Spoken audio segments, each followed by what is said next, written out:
Yo, protect the black woman and child.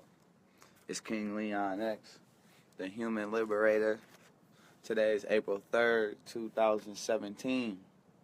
This is episode 88, episode 88 of Take Charge of Your Life. It's our midday self-mastery, self-motivation series.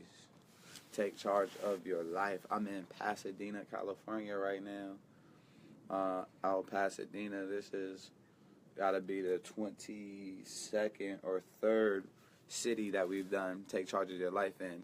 So today we talking about how to change. I'm in Pasadena, California. This is episode 88 of Take Charge of Your Life. Hold up, let me see if I can't get a better, let's see if I can set it up better. Okay, cool. So, wait, this might be. Okay, cool. So yeah, we in Pasadena right now. We in California. We talking about how to change. All right, this is episode 88 of Take Charge of Your Life. I'm King Leon X, your host. And the first thing that I want to say is make the choice. If I say something that resonates with you in this episode, you type make the choice. All right, we don't have to. Yo, what's up, Willie? What's up, Ebony? I see y'all in the comments. Every single day, we consciously, we deliberately make the choice to practice a few simple disciplines, right? To correct our errors. Every single day, we make the choice to stand guard at the door of our mind. Just as you would stand, just like as you would guard your purse or your wallet for someone trying to steal your money, you have to stand guard at the door of your mind for the thief trying to steal your promise. You feel me? For the thief trying to steal your vision. You have to, every single day, we make the choice, we choose to figure out what it takes for us to become our greatest version. We choose every day to learn new words, to expand our vocabulary, to expand our awareness and our understanding and our understanding. We make the choice every day. We don't have to do these things, though. You feel me? I don't have to. I don't, well, I choose to. We choose to. You feel me? We get to. No one makes me do Take Charge of Your Life videos. You feel me? And I don't have to do them. I choose to. And so that's the choice that we consciously make every single day, is to do now what's necessary in order to experience the good life now and later. A lot of people want to play now. They're going to pay later. We pay now so we could play later, you see. And so today we talk about how to change and how to unlock the door of prosperity, right? Unlock the foundation of prosperity that's within you, right? Because every single day we make the choice to become our greatest version, like become better, to be stronger, to be wiser than we was the day before. All right, and so this is a Leaders Are Readers video, hashtag Leaders Are Readers Challenge. We still reading out of Jim Rohn, 7 Strategies for Wealth and Happiness. I'm going to read page 80, page 81, and 82. All right, I'm going to read page 80, page 81, and page 82. And we're going to make sure that every paragraph or every 2 paragraphs we stop to comprehend what we're reading. All right? But if you're seeing me reading, I'll challenge you, right? The read out loud challenge. I challenge you. Pick up a book, record yourself reading 1 to 3 pages, and challenge your timeline to do the same. But I'm starting on page 80. We talk about how to change. No one understands, as I do, the inherent difficulty in changing old, persistent habits. But habits begin to change when we begin to change our perceptions. Right? Remember, it was probably a month ago now. We went on a whole 3 or 4 episodes just straight talking about habits. Good habits being the key to all success. Bad habits being the unlocked door to failure. All right? And understanding that we are what we repeatedly do. So excellence has to be a habit. It's not an act. Excellence isn't an act. Winning isn't an act, right? It's a habit, right? You don't win once in a while, just like you don't do things right once in a while. You do them right all the time. Winning is a habit, right? Excellence is a habit, right? And so is self-limiting beliefs. Blame is a habit. Excuse-itis is a habit, right? Some people habitually give their power away. Unknowingly, they practice a few errors in judgment. They repeat a few errors in judgment every single day, and then it leads to disaster. They habitually do that. We're here to tell you that you can make the choice to correct those errors, to right those errors. If you should walk around the block and you don't walk around the block, you could start today and walk around the block. You don't have to make up for all the other days. You could start right now. If you know you should eat an apple a day, apple a day keeps the doctor away, and you've been cheeseburger a day, or you've been Hershey bar a day, it's extremely simple to correct that error and practice a simple discipline. But it's also easy not to. Habits begin to change only when we change our perceptions, right? Because our perception is going to determine our reality. Remember the formula? It's our beliefs determine our thoughts. Our thoughts is going to become our words become our actions become our habits become our character becomes our destiny, right? So we're slave to habit. So if we must be slave to habit, we might as well be slave to good habits, right? If good habits are the key to all success and all men are slave to habit, we might as well be slave to good habits, right? And so if it's belief, then thought, then word, then action, then habit, then character, then destiny, then before it gets to destiny and character, before your character is shaped by your habits, your destiny is formed by your character. Your habits are formed by your belief system, thoughts, actions, and habitual decisions. Your thoughts and actions and decisions are based on your belief systems. This is why Jim Rohn says right here, habits begin to change when we change our perceptions. When we change our perceptions, then our habits begin to change. Right? When we change the story that we believe about ourselves, then our habits begin to change. Most of us don't experience a huge climactic transformation, right? Most people, just like if you're in poverty right now, if you're a failure, if you feel like a failure, it's not just one isolated event that make you feel like that. It's a whole bunch of accumulated events. Same thing with success. It's not just one isolated event. It's an accumulation of events, accumulation of trial and error, development and skill, persistence, will. So it's just like that with change too. Change just doesn't just, for most of us, change comes as an evolutionary process, right? Of almost unnoticeable changes. Like, for example, I could take a butter knife and chop a tree down, right? It will take a long time. The first blow might not seem like it's making a tremor in the wood, right? The first blow, the second blow, the third, each blow of themselves might seem trifling and of no consequence. But from childish swipes, the oak will eventually tumble, right? Just like cleaning a dirty house. Like, it doesn't matter where you start. People be getting overwhelmed because their house is dirty, and then they just keep going about their business and just move shit away. That's what people be doing with their life. But just like how when you clean in a dirty house, all you have to do is start in one room, wherever you start. It don't matter where you start, right? You can start in the bathroom, you can start downstairs, you can start in the closet, you can start in the stairway, you can start in the kitchen, you can start anywhere, right? But you start from there, and then it's just room to room to room to space to space to space. It's not that hard. To clean a whole house is not that hard. You just have to start. Now, the trouble is when you neglect, you put it off a day, and then tomorrow comes around and you put it off again, and then the next week comes around and you put it off again, right? And then you're still putting it off every single day, and then you wake up and be like, damn, how did my house get like this? Excuse my mess. But the truth is, shit wasn't clean yesterday, and it wasn't clean the day before. All right? You are continuing errors in judgment. That's what failure is, when you repeat those errors in judgment. Success, or when it comes to changing, is figuring out what micro changes, what few simple disciplines can I practice, what errors. If that's just when I get off work, take my clothes off and put them on a hanger, and in the closet instead.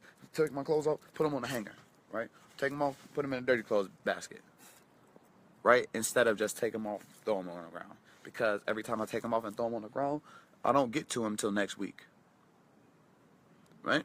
But if I take them off, put them on the hanger, then it's already done.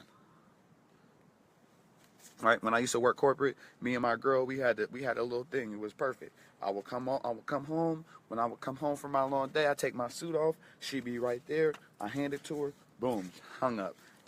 Unbutton my shirt, hand it to her. Boom, she hung it up. Take off my dress pants, hang them to her. Boom, and hung it up right there. Right? That was a system that we developed. So then now, there's no clothes around. Right? There's no clothes around.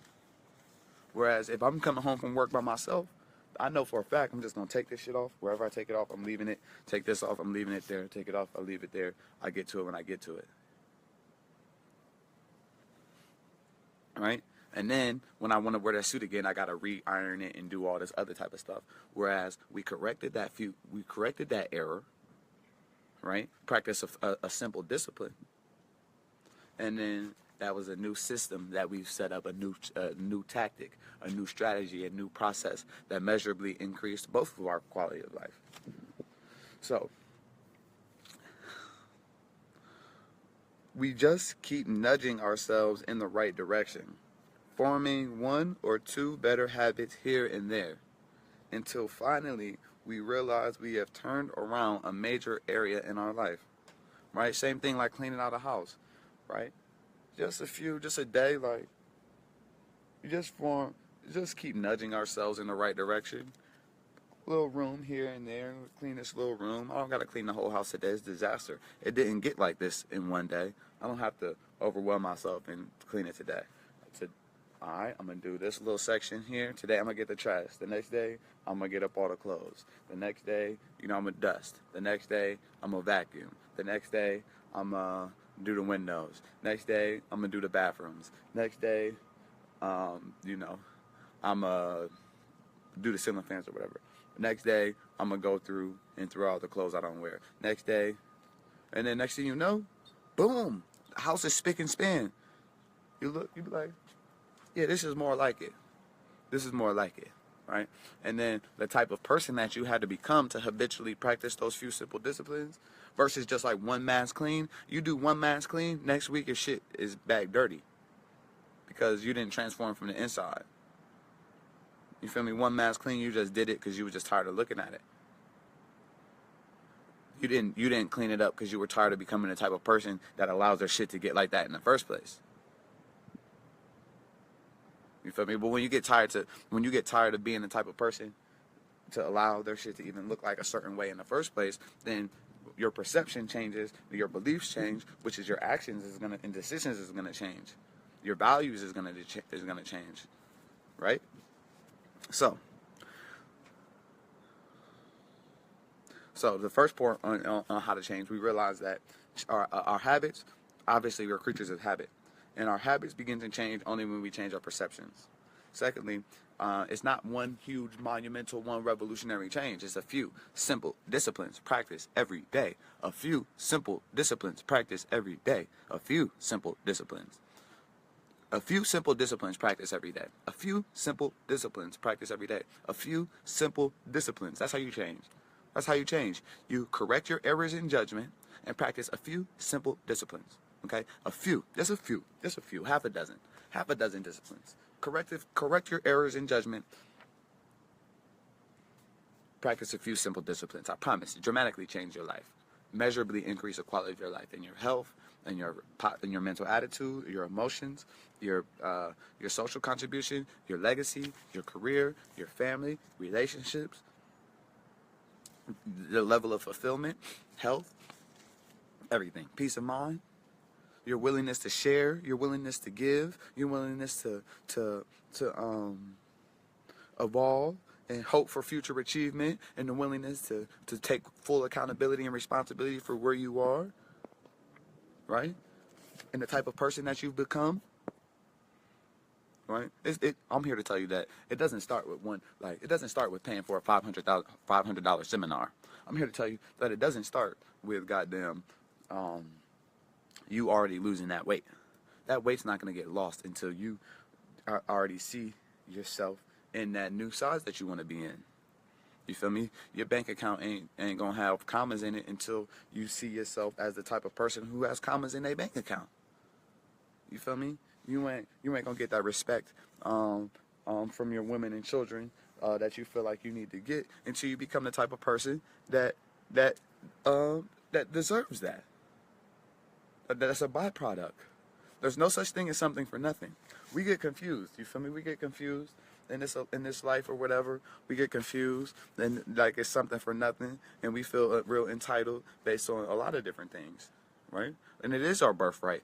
Abundance is your birthright. Prosperity is your birthright. You do deserve the best life has to offer. You do have unlimited potential. You're yes to your goals and dreams. You feel me? But just because you want to plant tomatoes and just because you know that it worked, I can know that these are perfect organic tomato seeds, my nigga. But if I'm planting them in the sand, if I go to the beach to plant them, it don't matter how good of a person I am. It don't matter how hard I work planting these seeds.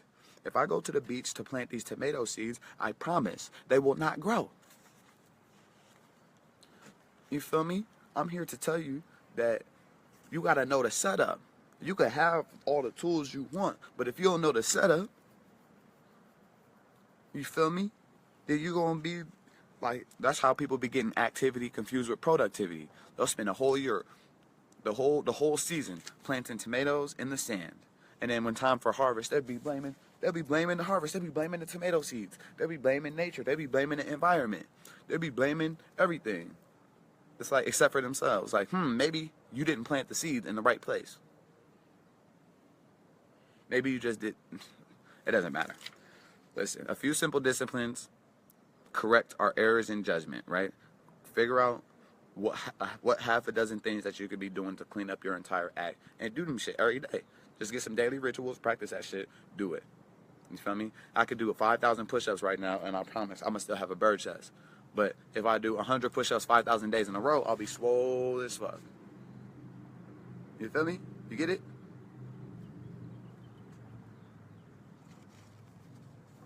So there's 3 key areas of personal development. Damn, I gotta clean out my nails. See, breaking down this ganja. See, I'm in Pasadena, California right now, and I was at the beach and just doing a whole bunch of stuff and break it down, a whole bunch of good ganja. I gotta clean my nails. I don't know, so you know how when you be breaking down the bud or whatever. But anyway, 3 areas of personal development. I'm gonna cover this and then we gonna be out. All right, and I'm gonna cover this really shortly, and we might even come back on it tomorrow. The 3 areas of personal development: spiritual development, or spiritual self-development, physical self-development, and mental self-development. So we can continue this Leaders or Readers Challenge. California Katin, yeah, you already know that's basically what I'm doing. But anyway, in your quest for personal development, there are 3 areas for you to consider. You can look at you can look at developing yourself spiritually, physically, and mentally. So we're talking about how to change. We talk about strategies for wealth and happiness. We talk about tactics and processes that we can implement right now that will measurably increase the quality of our life. We talk about not things that we just invented. We talk about proven things. We talk about proven strategies. We talk about proven wealth building strategies. We talk about proven happiness strategies, strategies for happiness, proven strategies for maintaining relationships, proven strategies and tactics for overcoming hard times. You feel me? And prospering hard times, right? We talking about proven psychological, philosophical, and economical concepts that are priceless, right? So how to change? 3 areas of personal development, right? Matter of fact, I'm gonna just go on spiritual, and then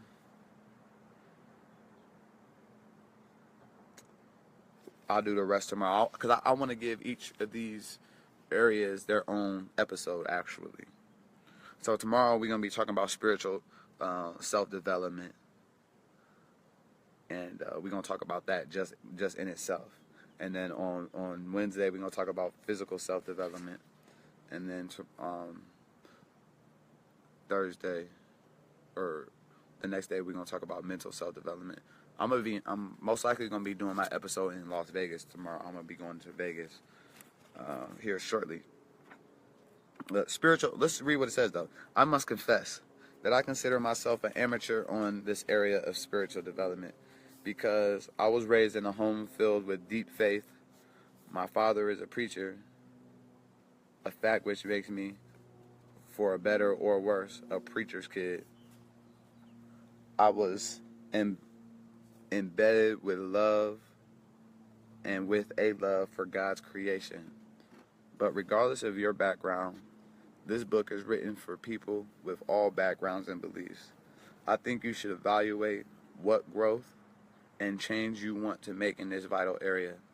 Spiritual and ethical values will help build a strong foundation underneath the quest for wealth and happiness.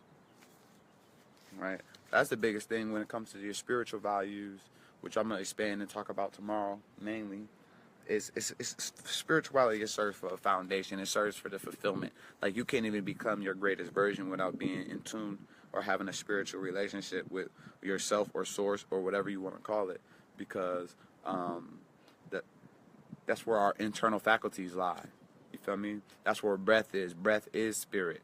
You feel me? Spirit, you're in your spiritual development, or your spirit is even what allows you to relate and be aware of your relation to everything else in the world. So we're going to talk about spiritual development tomorrow, spiritual self-development. But the main thing of this episode 88, was how to change. All right? And we realize that we change by our perceptions, right? Our habits. We are creatures of habit. And so how do we change habit? Only habit can replace habit.